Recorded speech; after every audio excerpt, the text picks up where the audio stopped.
What do you propagate your chilies in? Today I'm going to give you 4 different options. Hi everybody, my name is Sean Plum from Edible Ornamentals at the Chili Ranch. Today I'm going to give you 4 different options for propagating your chilies because this is the time of year to do it. The first is your standard propagation tray. You can get these at most garden centers.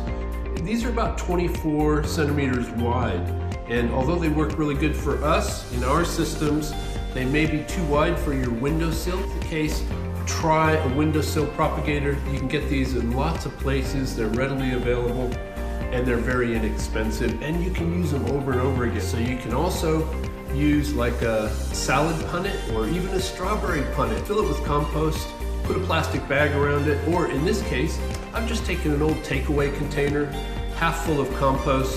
I'm going to use the lid for my humidity. If you can get your hands on a pot, look for a little plastic cup, fill that with compost, propagate your seeds, use that as the lid. If you like these ideas and you want to learn more about growing chilies, please follow us, like this video, share it with your friends, and come back and see us and come and visit us at the Chili Ranch this season. Thanks everybody, keep it hot.